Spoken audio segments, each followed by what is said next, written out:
खुला विश्वविद्यालय र यसका बारे कुराकानी गरिने यो हो रेडियो कार्यक्रम आईसीए दूर शिक्षा।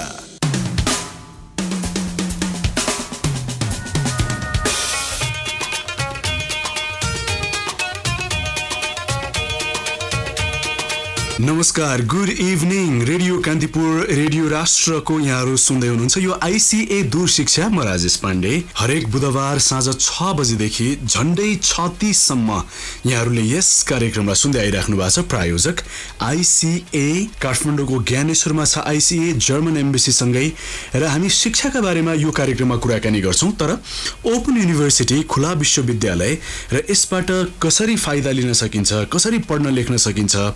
तपाईले लामो समय भयो पढाइ लेखाइ छोडेको वा काम गरिराख्नु भएको छ, बचेको समयमा कसरी पढ्ने भन्ने जस्तो लाग्छ, वा काठमाडौँभन्दा बाहिर हुनुहुन्छ वा देशभन्दा बाहिर हुनुहुन्छ, अब यस्तो अवस्थामा कसरी पढ्न सकिन्छ भन्ने जस्तो लाग्छ, र यो सबै तपाईलाई बाध्यता जस्तो लागेको छ। र यसैको कारणले गर्दा तपाईले पढ्ने लेख्ने चाहना हुँदाहुँदै यदि आफ्नो पढाइ लेखाइ छोड्नु भएको छ भने अब ती दिन गए। आईसीए ले यहाँलाई सहयोग गर्न सक्छ र तपाई जुनसुकै अवस्थामा भए तापनि आईसीएबाट विभिन्न कोर्सेसमा तपाईलाई आफ्नो चाहना र आवश्यकता अनुसार विभिन्न कोर्सेस लिएर सजिलैसँग पढ्न लेख्न सकिन्छ। आईसीए दूर शिक्षामा आज एकपल्ट फेरि ओपन युनिभर्सिटी, खुला विश्वविद्यालय र यसबाट हुन सक्ने लिन सकिने फाइदाका बारेमा कुराकानी गर्नलाई, र खास गरी ओपन युनिभर्सिटी भन्न साथै हाम्रो समाजमा केही भ्रमहरू छन्, ती भ्रमहरू चिर्नका लागि पनि मसँग आईसीए का सीईओ अमित गिरी आज स्टुडियोमा हुनुहुन्छ र म उहाँसँग विभिन्न विषयमा कुराकानी गर्छु जुन सायद तपाईको दिमागमा पनि आईसीए भन्न साथै वा विदेशी विश्वविद्यालय भन्न साथै वा खुला विश्वविद्यालय भन्न साथै छ होला वा हुन सक्छ। त्यस्ता विषयहरुमा आज हामी कुराकानी गर्छौं र अमित शर्मासँग स्टुडियोमा हुनुहुन्छ। सर, सबभन्दा पहिला आईसीए दूर शिक्षामा यहाँलाई स्वागत छ। धन्यवाद राजेशजी। आज यस्तै विषयहरुमा कुराकानी गर्छौं। एक्ज्याक्टली। कतिपयलाई त के लाग्छ भने यो खुला विश्वविद्यालय वा ओपन युनिभर्सिटी भनेकै के हो, यो कस्तो विश्वविद्यालयलाई चाहिँ खुला विश्वविद्यालय भन्ने नै थाहा हुँदैन वा थाहा छैन। सरले सबैले बुझ्ने गरी यसलाई क्लियर गरिदिनु पर्यो सर। अब हुन त मैले अगाडिका एपिसोडहरु पनि भन्ने नै गरेको छु मैले, यो खुला भन्ने बित्तिकै इट्स ओपन हैन, जहाँ कि तपाईको चाहिँ यसका केही क्राइटेरियाहरू हुन्छन् र यो बेसिकली यसले तपाईको चाहिँ दिने भनेको एउटा फ्लेक्सिबिलिटी दिन्छ हजुरलाई चाहिँ यो आफ्नो कन्भिनियन्समा पढ्ने, र यसको मूल मन्त्र पनि यही नै हो हजुरको चाहिँ खुला विश्वविद्यालयको। यसको तपाईको चाहिँ आफ्नो गतिमा, आफ्नो पेसमा पढ्ने, आफ्नो समयमा पढ्न पाउने र आफ्नो स्थानबाट पढ्न पाउने भनेपछि एउटा आफ्नो गति पेस भयो, अर्को आफ्नो समय टाइम भयो, र आफ्नो ठाउँबाट यो चाहिँ मेन हो, यो फ्लेक्सिबिलिटी कन्भिनियन्स हैन। र अब गति भन्ने बित्तिकै तपाईको एउटा कोर्स तपाईको चाहिँ मिनिमम ड्युरेसन तपाईले चाहिँ कम्प्लिट गर्नै पर्ने हुन्छ। सो यसको अलिक इक्जाम्पलको लागि चाहिँ अब नर्मली ब्याचलर डिग्री 3 वर्षको छ। हामी जुन विश्वविद्यालयसँग अहिले सम्बन्ध लिएर हामी प्रोग्राम चलाइरहेका छौँ इन्दिरा गान्धी नेसनल ओपन युनिभर्सिटीको, त्यसको ब्याचलर डिग्री नै 3 वर्षको छ हजुरको। सो 3 वर्ष तपाईले मिनिमम पढ्नै पर्ने हुन्छ। त्यो तपाईले चाहिँ यसमा कुनै प्रकारको एक्जाम्सन पाइँदैन। त्यसलाई पढ्नको निमित्त क्राइटेरिया भनेको चाहिँ इन्टरमिडिएट पास गरेको हुनु पर्यो या +2 पास गरेको हुनु पर्यो, त्यस पश्चात पढ्न पाइन्छ 3 वर्षसम्म। त्यो भने एउटा तपाईको चाहिँ टाइम फ्रेम भयो, मिनिमम 3 वर्ष पढ्न पाउने। र गतिको कुरा गरौँ न, पेस 3 वर्ष पढ्नु पर्यो, र म्याक्सिमम तपाईले चाहिँ सक्नु भएन भने त्यसलाई अझै तपाईले एक्सटेन्ड गर्दै 5 वर्ष 6 वर्षसम्म पढ्न पाउनुहुन्छ। सो द्याट इज तपाईको चाहिँ पेस। तपाईलाई अब त्यो डिग्रीको रिक्वायरमेन्ट या तपाईलाई चाहिँ कति चाँडो चाहिँ त्यो डिग्री अचिभ गर्न चाहनुहुन्छ त्यो अनुरूप एफर्ट लाउनु पर्यो। मिनिमम 3 वर्ष पढ्नै पर्यो। त्यो अनुरूप तपाईले 5-6 वर्ष 7 वर्ष लाएर पनि पढ्न पाउनुहुन्छ हैन। That is the flexibility, right. त्यो तपाईले आफ्नो गतिमा त्यो पेसको कुरा भयो। र अर्को टाइम भनेपछि तपाईलाई यसले चाहिँ टाइमले कुनै प्रकारको पनि बाइन्ड गर्दैन भने जस्तो तपाईको चाहिँ अब रेगुलर युनिभर्सिटी, रेगुलर कलेज या रेगुलर स्कुलमा जानुहुन्छ त पढ्न अध्ययन गर्न जाँदाखेरि तपाईलाई एउटा टाइममा तपाई त्यो समयभित्र आएर अध्ययन गर्नै पर्यो, त्यति बेला आउनै पर्यो। त्यहाँ तपाईको अटेन्डेन्सका कुराहरू पनि आउँछन्। त्यो अटेन्डेन्सले तपाईको कुनै प्रकारको केही प्रकारको वेटेजहरू पनि क्यारी गरिरहेको छ। त्यो कुराहरू यसले चाहिँ बाइन्ड गर्दैन। तपाईले आफ्नो समय भनेपछि त्यो हामी कहाँ जुन चाहिँ हरेक शनिबार हामीले चाहिँ एकाडेमिक काउन्सिलिङ सेसन अर्गनाइज गर्छौँ। त त्यो सेसन्सहरू पनि तपाईँको प्रायः जसो चाहिँ भनौँ न प्र्याक्टिकल कोर्स बाहेक चाहिँ यो अनिवार्य या म्यान्डेटरी हुँदैन यो चाहिँ। सो तपाईँको त्यसले त्यो there is no question of यसले चाहिँ कुनै प्रकारको वेटेज क्यारी गर्ने छैन। त्यो तपाईँलाई एउटा फ्लेक्सिबिलिटी दियो यसले हैन र त्यस्तै अनुसार तपाईको चाहिँ अब ठाउँ भने चाहिँ तपाईले कुनै पनि ठाउँबाट पढ्न पाउनु भयो तपाईले अब तपाईको चाहिँ अब बाहिर ट्राभल गर्दै हुनुहुन्छ भने तपाईको पढाइ रोकिएन र तपाईँ काठमाडौँमा हाम्रो head office head quarter head campus छ भने पनि तपाईले बाहिर विराटनगर या कतैबाट पनि अध्ययन गर्न पाउनु भयो त्यो तपाईँ आइराख्नु पर्दैन हो कुनै बेला आउनु पर्ने हुन्छ जहाँ तपाईको चाहिँ आफ्नो एक्जाम फर्म भर्न असाइनमेन्ट्स बुझाउनको लागि चाहिँ आउनु पर्ने हुन्छ अथवा ती कुराहरू पनि तपाईले चाहिँ पोस्टबाट या तपाईको चाहिँ कोही रिप्रेजेन्टेटिभ छन् उनीहरू मार्फत पनि पठाउन सक्नुहुन्छ तर एक्जाम फर्म भर्न एक्जाम दिन चाहिँ आफै फिजिकली अपियर गर्नु पर्यो त्यसबाहेक तपाईले आउनु पर्ने सो यो तीनटा कुरा हो यसले तपाईलाई एउटा फ्लेक्सिबिलिटी दिन्छ र यसमा तपाईको चाहिँ यो कुरा चाहिँ एकदमै क्लियर हुनु पर्यो कि खुल्ला हुने बित्तिकै तपाईको चाहिँ एक्जाम पनि खुल्ला हरेक कुरा खुल्ला चाहिँ होइन तपाईले त्यतिकै मेहनत गर्नुपर्ने हुन्छ सजिलो छैन म त यतिसम्म पनि भन्छु कि खुल्ला विश्वविद्यालयमा तपाईको चाहिँ एन्ट्री सजिलो छ एक्जिट चाहिँ आफूमा भर पर्छ आफ्नो मेहनतमा एक्ज्याक्टली आफ्नो मेहनत म I will not sound very discouraging पनि तपाईको आफ्नो एफर्ट लाउनु पर्यो हेर्नुस् तर it's not easy to go sir मेहनतै नगरी त कसरी हुन्छ त कसरी हुन्छ र यो खुला विश्वविद्यालयको ब्युटी पनि भयो मान्छेले आफ्नो टाइम अनुसार आफ्नो ठाउँ अनुसार र आफ्नो गति अनुसार पढ्न पायो यसको कति सुन्दर छ यो कुरा जुन रेगुलर युनिभर्सिटीमा यो कुरा सम्भव हुँदैन र त्यसरी नै पढ्नुपर्छ भन्ने पनि त भएन नि सर अर्को एउटा कुरा खुला विश्वविद्यालयसँग सम्बन्धित हामीले कार्यक्रम गर्छौँ प्रायोजक आइसिए भन्छौँ काठमाडौँको ज्ञानेश्वरमा छ विभिन्न कोर्सेस आइसिए आफैमा कुनै विश्वविद्यालय त होइन नि होइन म यो प्रश्न जानुभन्दा पनि अझै अलिकति चाहिँ यो खुला विश्वविद्यालयको इतिहासतिर म लैजान मेरो म रिक्वेस्ट गर्न चाहन्छु यो बेसिकली यो कस्तो भन्दाखेरि खुला विश्वविद्यालयले टार्गेट गर्ने भनेको चाहिँ कसलाई भन्दा तपाईँको चाहिँ अब पढ्ने चाहना सबैको नै हुन्छ होइन या तपाईँको चाहिँ एउटा करियर डेभलपमेन्ट या करियर अगाडि बनाउने या प्रोफेसनल बन्ने सबैको चाहना नै हुन्छ who does not want to lead a good life होइन सबैलाई चाहिन्छ त्यसको लागि आजको कम्पिटेटिभ वर्ल्डमा तपाईँ अलिकति पढे लेखेको हुनै पर्यो देन ओन्ली तपाईँ सर्भाइभ गर्न सक्नुहुन्छ या राम्रो तपाईँले काम गर्न पाउनुहुन्छ या तपाईँले चाहिँ आफ्नो कुनै एउटा अन्टरप्रेनरसिप या कुनै एउटा बिजनेस पनि इस्टाब्लिस गर्न सक्नुहुन्छ त्यसैले चाहिँ एजुकेसन इज मस्ट होइन सो यो डिग्री पाउनको लागि तपाईँको चाहिँ अब खुलाले के गर्छ भन्दाखेरि एट द सेम टाइम तपाईँले आफ्नो काम पनि गर्न पाउनुभयो तपाईँले अध्ययन पनि गर्न पाउनुभयो जुन तपाईँको चाहिँ म्यान्डेटरीली आएर जुन तपाईँको चाहिँ यो फोर वर्ल्ड क्लासरुममा आएर चाहिँ अटेन्डेन्स मेन्टेन गर्ने आएर रेगुलर लेक्चर सुन्ने चाहिँ यसले चाहिँ तपाईँलाई चाहिँ त्यसबाट तपाईँलाई डिभार गराउँछ यो चाहिँ म्यान्डेटरी हुँदैन हेर्नुहोस् र यसको इतिहास पनि त्यही हो पहिला करस्पोन्डेन्स तपाईँको चाहिँ पत्रचारबाट पढाइ हुन्थ्यो त्यो अब अलिकति त्यसले चाहिँ एडभान्स रूप लिँदै गयो अब तपाईँको चाहिँ त्यसपछि ओपन त्यसपछि तपाईँको डिस्टेन्स अहिले ओपन युनिभर्सिटीमा क्लब भएको छ हेर्नुहोस् अब अहिले हुँदा अहिले तपाईँको अनलाइनको पनि कुराहरू आइसक्यो होइन खै त्यसमा त अझै पछि कुरा अब आइसिए तपाईँको चाहिँ एउटा आफैमा युनिभर्सिटी पनि होइन हामी एउटा तपाईँको चाहिँ आइसिएको फुल फर्म भनेको इन्टरनेसनल सेन्टर फर एकाडेमिक्स हामी अभियसली एउटा सेन्टर हो एकाडेमिक सेन्टर हो जहाँ तपाईँको चाहिँ लर्निङ ह्यापन हुन्छ र हाम्रो स्लोगन पनि तपाईँको चाहिँ work and study at the same time so त्यो work and study at the same टाइमले नै के एउटा यसले चाहिँ प्रश्न पार्छ भन्दाखेरि तपाईँले चाहिँ काम पनि गर्न पाउनुभयो र पढ्न पनि पाउनुभयो र हाम्रो मेन टार्गेट भनेको पनि ती व्यक्तिहरू जो तपाईँको चाहिँ केही कारणवश अध्ययन गर्न पाउनु भएन ती व्यक्तिहरू तपाईँको चाहिँ अब काम पनि गर्नुपर्नेछ अर्निङ पनि गर्नुपर्नेछ होइन एट द सेम टाइम आफूलाई अपग्रेड पनि गर्नुपर्ने हुन्छ विभिन्न स्किल्सहरू एनहान्स गर्नेछ नि हो ती व्यक्तिहरूको लागि चाहिँ मेनली मैले अरूलाई पनि मैले हेरेँ त मेनली टार्गेट हाम्रो उहाँहरू नै हो जो चाहिँ तपाईँको चाहिँ आफूलाई विभिन्न स्किल्सहरू तपाईँको जस्तो अहिले हामीले लेटली तपाईँको चाहिँ अफर गरेका कोर्सेसहरू एउटा एकाडेमिक इन्स्टिट्युसन एकाडेमिक कोर्सेसहरू तपाईँको चाहिँ अब इन्दिरा गान्धी युनिभर्सिटी एउटा भइहाल्नु भयो त्यसका लागि अरूसँग पनि हाम्रो कुराहरू भइरहेछ होइन त्यसमा चाहिँ हाम्रो छ त्यसको प्रोसिडियरहरू तपाईँको पर्मिसन लिने कुराहरू छँदैछ तर अहिले एज अफ नाउ हामीले चाहिँ एकाडेमिकको लागि चाहिँ प्योरली इन्दिरा गान्धी खुला विश्वविद्यालय कोर्सेसहरू सञ्चालन गरिरहेछौँ 9वटा कोर्सेसहरू हामीले अफर गरिरहेछौँ त्यसै गरी तपाईँको चाहिँ अहिले हामीले इन्टरनेसनल सेन्टर अफ एकाडेमिक्स आइसिएकै तपाईँको चाहिँ सिस्टर अर्गनाइजेसन आइसिपिएस भनेर छ त्यहाँबाट तपाईँको चाहिँ विभिन्न क्यापासिटी एनहान्समेन्ट ट्रेनिङ्सहरू तपाईँको चाहिँ स्पेसली तपाईँको चाहिँ यो ब्याङ्किङका कोर्सेसहरू तपाईँको चाहिँ इभेन के अरे मार्केटिङ तपाईँको चाहिँ अब अकाउन्टिङका प्याकेजेसहरू अडिटिङ कुराहरू इत्यादि कुराको ट्रेनिङहरू गराइरहेको छौँ त्यो तपाईँको चाहिँ भनौँ न राउन्ड द क्लक नै हुन्छ यो चाहिँ होइन त्यो आफ्नो तपाईँको चाहिँ प्रोफेसनल्सहरूलाई त्यो समयले चाहिँ ह्याम्पर नगर्ने गरी बिफोर तपाईँको चाहिँ 10 या आफ्टर 10 चाहिँ हामीले कोर्सेसहरू अफर गरिरहेको हुन्छौँ त्यसबाहेक तपाईँको हामी कहाँ डिजिटल विद्या भन्ने कोर्सेसहरू छन् विभिन्न कोर्सेसहरू जुन तपाईँको चाहिँ अहिलेको कम्पिटेटिभ मार्केटमा आफूलाई एकदमै अपडेट गर्नको लागि र चाहिने कुराहरू चाहिँ हामीले इन्ट्रोड्युस गरिरहेको छौँ सो त्यो प्रकारमा हामी हिँडिरहेको छौँ ओके सर त्यसो भए इग्नुकै कोर्सेसहरूमा मात्रै डिपेन्ड गर्ने भन्ने त हुँदैन आइसिए एक्ज्याक्टली म अझै क्लियरिफाई गरौँ यसमा चाहिँ अब आइसिए चाहिँ इन्टरनेसनल सेन्टर अफ एकाडेमिक्स तपाईँको चाहिँ एउटा भनौँ न एउटा आफै तपाईँको चाहिँ एउटा कम्पनी रेजिस्टरमा कम्पनीमा कम्पनी एउटा भइहाल्यो दर्ता गराएको छ हामीले होइन त्यसमा तपाईँको चाहिँ यसले चाहिँ खुल्ला विश्वविद्यालय तपाईँको चाहिँ इन्दिरा गान्धीसँग चाहिँ एउटा ओभरसिज स्टडी सेन्टरको अन्डरस्ट्यान्डिङ छ ओभरसिज स्टडी सेन्टर र इग्नुको पनि तपाईँको डेडिकेटेड यस्तो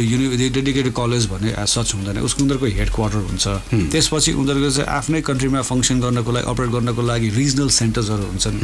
ती रिजनल सेन्टर्स अन्तर्गत अझै पनि तल पनि अरू सेन्टर्सहरू हुन्छन् र एउटा कन्ट्रीबाट बाहिर जाने बित्तिकै उसको चाहिँ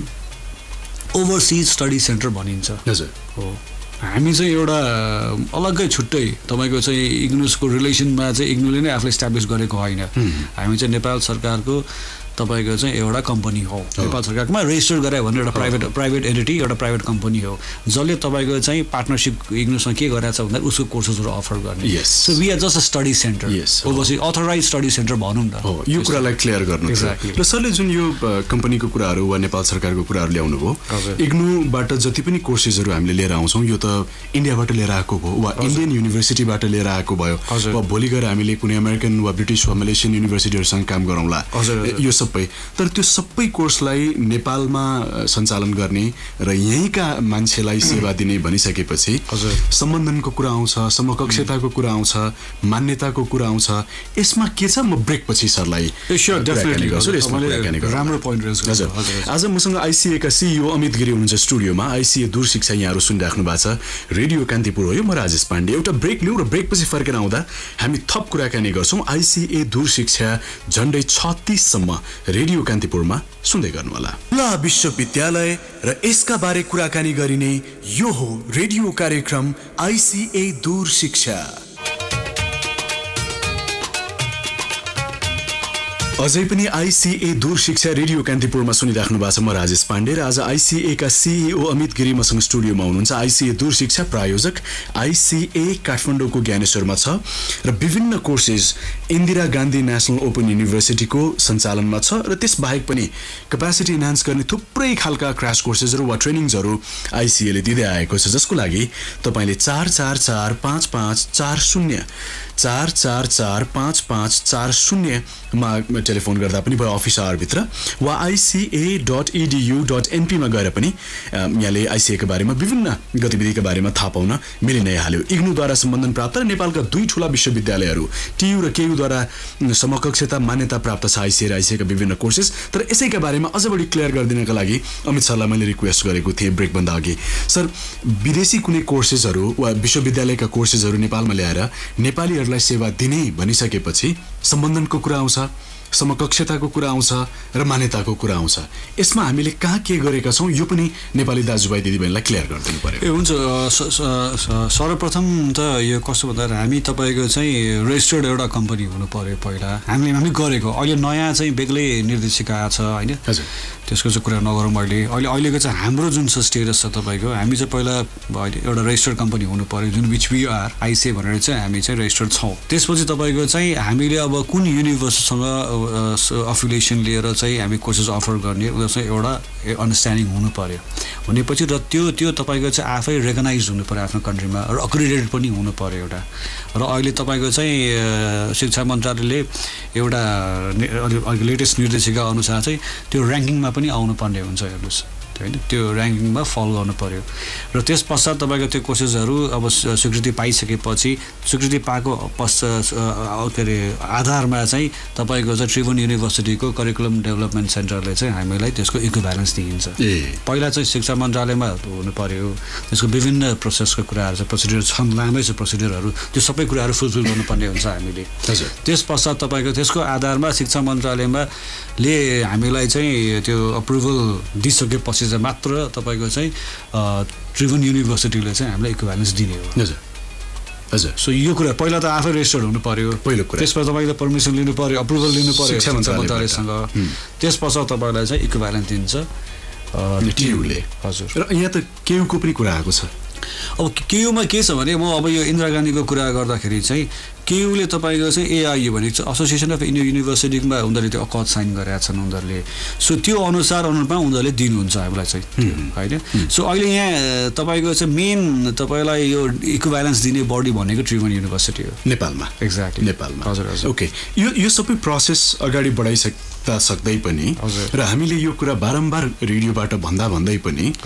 हामीले फेसबुकबाट लाइभ गर्दा वा एसएमएस पठाउनु छ है भन्दाखेरि धेरैको कन्सर्न चाहिँ के आउँछ भने यो सबै कोर्सेसहरू पढ्न त पढौला तर भ्यालिड छ मार्केटको लागि ठिक छ मलाई त्यसै गरी लिन्छ जसरी रेगुलर युनिभर्सिटीको मान्छेलाई लिन्छ भनेर उहाँहरूले एकदमै सोच्नुहुन्छ अब म यसमा के भन्छु तपाईँलाई अहिले ओभरअल अहिले वर्ल्डकै सिनारी हेऱ्यो भने at least in context with open university distance लर्निङको कुरा गर्दाखेरि एक प्रकारको प्याराडाइम सिफ्ट भएको छ हेर्नुहोस् भनेको हेर्ने दृष्टिकोण फरक भएको छ किनभने तपाईँको अहिले के छ भन्दाखेरि इभन हार्वर्डको पनि तपाईँको चाहिँ एउटा डाइरेक्टर अफ डिस्टेन्स एजुकेसन आफ्नै छ हेर्नुहोस् त्यो पाउँछ हेर्नुहोस् अब इन्दिरा गान्धीको कुरा गर्दाखेरि चाहिँ उनीहरू फुल्ली डेडिकेटेड ओपन युनिभर्सिटी हो यो सेन्ट्रल गभर्मेन्टको हो यसको तपाईँको चाहिँ चान्सलर या तपाईँको चाहिँ हाइएस्ट भिजिटर भनेकै तपाईँको चाहिँ राष्ट्रपति भइहाल्यो आफै नै होइन त्यो छँदै चाहिँ फुल्ली डेडिकेटेड युनिभर्सिटी हो जुन सेन्ट्रल गभर्मेन्टको भयो अरू युनिभर्सिटीमा तपाईँको चाहिँ देयर लट अफ युनिभर्सिटी मैले हार्वर्डकै कुरा गरेँ तपाईँको दे अल ह्याभ तपाईँको चाहिँ एउटा डिफ्रेन्ट डाइरेक्टरेट नै हुन्छ डिस्टेन्स लर्निङको हेर्नुहोस् यो मैले भने नि अल्टिमेटली यो फ्लेक्सिबिलिटी दिने हो र यसलाई तपाईँको चाहिँ वर्ल्डमै एउटा प्याराडाइम सिफ्ट भएको हुनाले इट्स मुभिङ तपाईँको अब नेपालकै कुरा गरौँ न नेपालमा पनि तपाईँको चाहिँ भर्खर खुल्ला विश्वविद्यालय स्थापना भइसक्यो र इनफ्याक्ट दुईवटा ब्याच सेकेन्ड ब्याच चलिरहेको छ अहिले है त्यो छ र अब जुन तपाईँको चाहिँ भ्यालिडिटीको कुरा गर्नुभयो जुन तपाईँले चाहिँ अब भनौँ न अब कुनै लर्नर भन्छ हाम्रो टर्मिनोलोजीमा चाहिँ लर्नरले आफूले यत्रो टाइम तपाईँको चाहिँ आफ्नो भनौँ न विभिन्न रिसोर्सेसहरू तपाईँको चाहिँ सबै कुरा इन्भेस्ट गरिसकेपछि त्यसको आउटकम के हो त अब डिग्री जुन पाउनुहुन्छ त्यो त सेलेबल त हुनु पऱ्यो म यति नै स्योर गराउँछु तपाईँको चाहिँ डिस्टेन्स लर्निङमा र यसको लजिक पनि छ हजुरको चाहिँ डिस्टेन्स लर्निङमा या खुल्ला विश्वविद्यालयमा पढ्ने बित्तिकै चाहिँ they cannot be treated as second class degree जुन पाउनुहुन्छ यसलाई सेकेन्ड क्लास डिग्री चाहिँ ट्रिट गर्न पाइँदैन किन पाइँदैन भन्दाखेरि चाहिँ यहाँ यस्ता 90% यस्ता मैले त्यतिकै भने पनि होइन बेसलेस पनि होइन यो चाहिँ I got very strong reasons यहाँ पढ्न आउनेहरू पहिला कस्तो हुनुहुन्छ भने आफ्नो रुचि र उहाँहरूको पेसामा के चाहिरहेछ जुन पेसामा तपाईँहरू अगाडि पढ्दै हुनुहुन्छ भने त्यसलाई अझै अपग्रेड गर्नको लागि त्यही कोर्स नै आएर चाहिँ उहाँहरू पढ्न खोज्नुहुन्छ फर इक्जाम्पल तपाईँ आज अहिले अब जर्नलिजम होइन एउटा मिडियामा हुनुहुन्छ तपाईँले आएर मिडिया नै कोर्स गर्नुहुन्छ जुन कुरा तपाईँले डेली त्यो अप्लाई गर्नुहुन्छ नि एक्ज्याक्टली त्यही कुरा पढ्नुहुन्छ उहाँ पढ्छु यहाँ गर्नुहुन्छ सो त्यसको तपाईँको चाहिँ अब त्यो इमिडिएटली अप्लाई गर्नुभयो त्यसको तपाईँको चाहिँ इम्प्याक्ट तपाईँको त्यसको रिजल्ट हेर्न पाउनुभयो नि इट्स मोर अफ यो अप्लाइङ यर नलेज इमिडिएटली होइन वेराज तपाईँको चाहिँ आइम नट सेइङ दिस तपाईँको चाहिँ अब ठुल्ठुलो बिजनेस स्कुल्सहरूमा जानुभयो भने त्यहाँ तपाईँको इन्टर्न्स तपाईँको प्रेजेन्टेसनहरू डिफ्रेन्ट नै हुन्छ दो syllabus through out the world एउटै नै हो तर तपाईँले वर्क फर्स्टमा रियल लाइफमा तपाईँले त्यो रियल लाइफ सिचुएसनमा तपाईँले अप्लाई गर्न पाउनुहुन्न धेरैले पाउँदैन मेजोरिटीले तर यहाँ त पाइयो नि every day So and there's always a chance to improve and you can discuss with your peers हैन अझ ब्युटी पनि के छ भने तपाईले त्यहाँ पढ्न आउनेहरु पनि त्यो पियर्सहरु पनि भेट्नु छ नेटवर्किङ एकदमै राम्रो हुन्छ हेर्नुस् हैन you can share your ideas you can share your knowledge whatever जस्तो सर अर्को त जस्तो हामीले बीसीए एमसीए कोर्सेसहरु पनि छ नि यहाँ त स्टुडेन्ट आउनै पर्छ फेरि कलेजमा यसमा एक्ज्याक्टली तपाईले राइटली पोइन्ट आउट गर्नुभयो जन त्यो प्र्याक्टिकल ओरिएन्टेड कोर्समा तपाई त त्यसको त अटेन्डेन्स म्यान्डेटरी हुन्छ मैले अघि सुरुवातमा कुरा गरे नि तपाईको चाहिँ यो टाइमले बाइन्ड गर्दैन, अटेन्डेन्स इम्पोर्टेन्ट हुँदैन। Yes it's only for those courses जहाँ चाहिँ प्र्याक्टिकल कम्पोनेन्ट छैन। अब BCA भन्नु छ कम्प्युटर एप्लिकेसन भन्दा तपाईँको इट्स प्योरली तपाईँको चाहिँ यो प्र्याक्टिकल बेस्ड कोर्स हो यो, जहाँ तपाईँको चाहिँ 75% तपाईँको अटेन्डेन्स म्यान्डेटरी हुन्छ BCA लाई, त्यसै गरी MCA लाई 70% अटेन्डेन्स म्यान्डेटरी छ। हामीले मैले सुरुमा भने फ्लेक्सिबिलिटी दिने हो, अघि कुरा गरेँ नि हामीले, आफ्नो टाइममा पढ्न पाइयो, टाइम पनि कसो गर्छ यस, र अर्को तपाईँको आफ्नो पेसमा गतिमा पढ्न पाइयो। 3 वर्षको छ भने तपाईँ 6 वर्ष लाउनुहोस्, it entirely depends on your requirement, तपाईँ कसरी पढ्नुहुन्छ, तपाईँलाई कति चाँडो डिग्री चाहियो, तर मिनिमम तपाईँ 3 वर्ष पढ्नै पर्छ ब्याचलर डिग्रीको लागि। त्यसै गरी तपाईँको चाहिँ अब अघि आफ्नो ठाउँबाट पढ्न पाउनुभयो, तर हुनुहुन्छ देश बाहिर फरक परेन। तर ती कोर्सेसलाई जहाँ चाहिँ प्र्याक्टिकल कम्पोनेन्ट छैन, प्र्याक्टिकल ओरिएन्टेडको लागि तपाईँ फिजिकली प्रेजेन्ट हुनु पऱ्यो र अटेन्डेन्स तपाईँको चाहिँ रिक्वायरमेन्ट जरुरी छ। फ्लेक्सिबिलिटी कहाँ हुन्छ तपाईँलाई चाहिँ यस, तपाईँले सक्नुहुन्न भने बिहान आएर प्र्याक्टिकल गर्नुहोस् before 10, so that I mean तपाईँको चाहिँ जबहरूमा कुनै पनि फरक नपरोस् होइन, कुनै हार्म पनि नहोस् तपाईँको। त्यसै गरी तपाईँलाई इभिनिङ हुन्छ नि, evening after office you can attend those सेसन्सहरू। त्यसैले हामीले जुन थ्योरी क्लासेसहरू पनि जुन एकाडेमिक सेसन भन्छौँ मोस्टली अर्गनाइज अन स्याटरडेज, छुट्टीको दिन या अदर पब्लिक हलिडेज। त्यसरी सजिलो पो पार्दिएको हो एक्ज्याक्टली यो, तर चोरेर डिग्री लिने ठाउँ चाहिँ होइन नि, मैले अघि बोलीचालीमा यसरी भन्छन्। मैले सुरु नै भने नि तपाईँको चाहिँ अब यसलाई it cannot be treated as second class degree, effort उत्तिकै लाग्छ। अझै रादर तपाईँलाई भने नि अब सुन्दा I'm not discouraging once again, तर अब एन्ट्री सजिलो छ। तपाईँले एन्ट्री किन सजिलो, +2 गरेको हुनु पऱ्यो, तर कुनै पनि स्ट्रिममा गर्न पाइन्छ है, कुनै पनि स्ट्रिममा गर्न पाइन्छ होइन। जस्तो तपाईँलाई कम्प्युटर साइन्स पढ्नको लागि तपाईँले चाहिँ साइन्सैबाट आउनु जरुरी पनि छैन, त्यो फ्लेक्सिबिलिटी पनि त्यो पाउँछ। यो ब्युटी हो नि, एक्ज्याक्टली यसको ब्युटिफुल साइड हो। सर अब समय सकिन लाग्यो, जनवरी 2019 को लागि यदि कसैले कुनै पनि कोर्सको बारेमा सोचिराख्नु भएको छ भने दुईटा कुरा सर, हामीसँग भएको कोर्सेसहरू के हो र एडमिसन्सको लागि के गर्ने सर, छोटो मिठो जान। ए हुन्छ, म पहिला एडमिसनको सेसन गरौँ। एडमिसन सेसन सबै डिफाइन नै छ। एउटा तपाईँको चाहिँ हामी एउटा जनवरी सेसनको लागि एडमिसन लिन्छौँ, अर्को जुलाईको लागि लिन्छौँ। यो चाहिँ वक इन एडमिसन हो। अब जनवरीभन्दा अगाडि आउनु भने अभियसली जनवरीको एडमिसन को लागि नै कन्सिडर गरिन्छ। त्यसै गरी तपाईँको चाहिँ जुलाईभन्दा अगाडि हो भने जुलाईको लागि चाहिँ गरिन्छ। र 20 तपाईँको चाहिँ वक इन एडमिसन हो, 12 महिना एडमिसन हुन्छ। र अहिले तपाईँको चाहिँ हाम्रो भर्खरै जुलाई 2018 लाई एडमिसन सकेर चाहिँ अब यो चाहिँ जनवरी 2019 को लागि चाहिँ स्टार्ट भइसकेको छ। र राम्रो कुरा के छ, जति चाँडो एडमिसन गर्न आउनु पायो त्यति बेला तपाईँले चाहिँ अब हाम्रो अध्ययन सामग्रीहरू पाउनुहुन्छ, लिएर जानुहोस् र तपाईँको स्टडी स्टार्ट हुन्छ। प्लिज डु नट वेट मेरो रजिस्ट्रेसन कहिले स्टार्ट हुन्छ या तपाईँको चाहिँ मेरो अब लास्ट आवरको लागि लास्ट मिनेट काउन्सिलिङ क्लास सुरु हुन्छ, मैले किताब पढेपछि मात्रै मैले पढाइ सुरु हुन्छ भन्ने होइन। यो चाहिँ जसरी एडमिसन तपाईँको चाहिँ वक इन एडमिसन 12 महिना हुन्छ, त्यसरी नै आफूलाई प्रिपेयर गर्ने। र इभेन तपाईँको राम्रो पक्ष के छ भन्दाखेरि एक्जामको पनि डिफाइन गरिदिएको छ। डिसेम्बरमा एउटा एक्जाम हुन्छ, एउटा जुनमा एक्जाम हुन्छ। यो केही कुराले पनि सक्दैन र अझै रिजल्ट पनि तपाईँको चाहिँ 45 दिनदेखि 90 दिनभित्र सबै डिक्लेयर हुन्छ। यो कुराहरू भयो सबै डिफाइन छन्। र अरू कुरा जुन तपाईँले भन्नुभयो नि के अरे हामी कहाँ अहिले फिलहाल अहिले हाल चाहिँ 9वटा कोर्सेसहरू छन् अफरमा। तीमध्ये तपाईँको चाहिँ मास्टर्समा 4वटा छन्, ब्याचलर्समा 4वटा छन्। ब्याचलर्सको कुरा गर्दाखेरि BA, BCom, तपाईँको टुरिज्म स्टडिज र कम्प्युटर एप्लिकेसन। त्यसै गरी मास्टर्समा हाम्रो तपाईँको MA इङ्ग्लिस, MBA तपाईँको चाहिँ computer masters in computer application र अर्को ट्राभल एन्ड टुरिज्म म्यानेजमेन्ट। र अर्को एउटा कोर्स छ जुन चाहिँ 18 वर्ष पुग्नु भएको छ र कुनै पनि फर्मल एजुकेसन छैन भने यो चाहिँ एउटा ब्रिज कोर्स हो। यसको नाम चाहिँ BPP भन्ने कोर्स छ। यो 6 महिने कोर्स हो। त्यो पढेपछि अगाडि पनि पढ्न सकिन्छ। थ्याङ्क यू सर, आज स्टुडियोमा आइदिनु भयो। Thank you so much. प्रायोजक ICA काठमाडौँको ज्ञानेश्वरमा छ 444-5540 वा ICA.edu.np मा गएर पनि यहाँले थप अरू जानकारी लिन मिल्यो नै। यतिन्जेल ICA दूर शिक्षा सुनिदिनु भयो। यहाँ सबैलाई धन्यवाद।